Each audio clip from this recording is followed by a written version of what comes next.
So finally, here we go. We have our axis set up. We have our titles on each of the axes, and we have the title for the whole entire graph, and we have the data that we need to place on here. So I think that I'm going to start with the year because that's the easiest to place on here. You know, I gave myself lots of room, and so I've already counted ahead and made sure that I want to give these equal spaces. So what I actually did is I started counting these out and saying, okay, well, how many squares do I have, and how much time in years do I need to cover? And I determined that I could do it in tens. So 1, 2, 3, 4, 5, 6, 7, 8, 9, 10. And then this could be 1985. Then 1, 2, 3, 4, 5, 6, 7, 8, 9, 10. This would be 1990 right here. 1, 2, 3, 4, 5, 6, 7, 8, 9, 10. 1995, and then counting 10 again, and this will be 2000. So with this, I mean, there's only 5 years that are different, and so every year is going to take 2 little jumps here. So 1, 2, this will be 1996, 1, 2, 1997, 1, 2, 1998, 1999, then 2000. So notice that what I can do is, when I'm graphing these, I can actually take a look and say, well, what would my potential salary be if it was 1997, which would be, so here's 95, 96, 97, then I could follow this up. So on this other axis, the y-axis here, so here's the salary, and I've already made some marks for the salary range that I need to cover. Again, go through the same steps and say, how much money am I talking about that I need to cover? How many spaces do I have that I can use? And then figure out, so how many spaces is going to represent the money.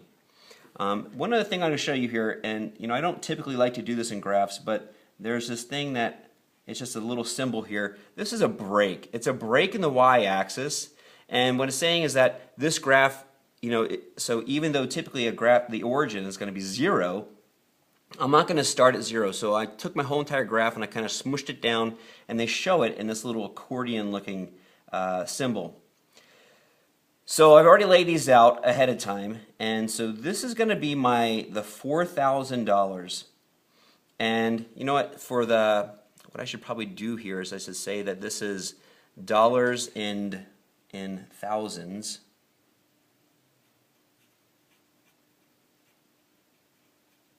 Now it's more accurate. And so each one of these lines for me represents 1,000. So 40,000, 41, 42, 43, 44, 45, 46, 47, 48, 49, 50,000,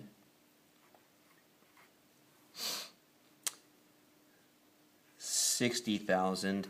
And our highest data that we need to graph is 69,000. So I want to include the 70,000 on here just to you know, have it listed. So hey, another good thing that I want to point out right now, or now would be a good time to show, is that okay, this little hash mark here represents 1985. So don't write that next to it either way. You know, write it right underneath of it. So I have these 4 pieces of data that I need to graph. And the first one says 1985 with $42,000. So here's 40. I can follow across. There's 40 in 1985. And I'm going to go 2 more spaces up. So that's $42,000.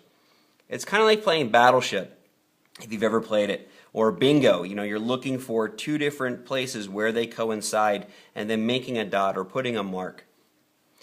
1990, $49,000. So here's $50,000.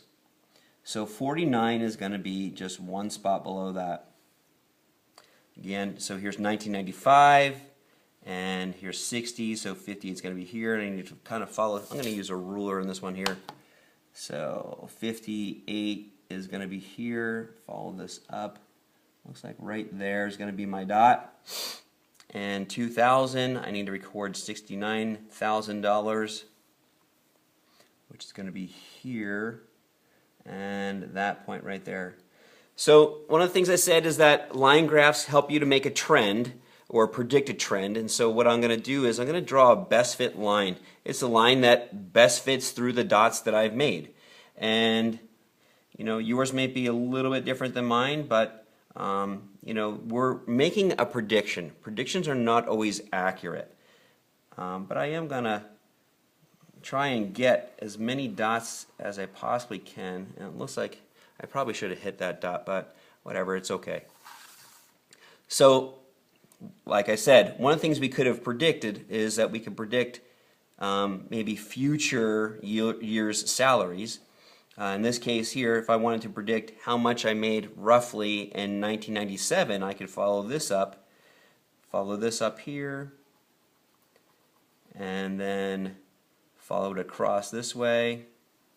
And it looks like if I wanted to find out how much I was going to make in 1997, it was about $61,000 about. So in the one that you're looking at, you're looking at 1992. So here's 1990, 1991, 1992. So I'm going to follow this up here, and I'm going to follow it across this way. And it looks like in 1992, I would have made, or Mr. Yi would have made about $52,000.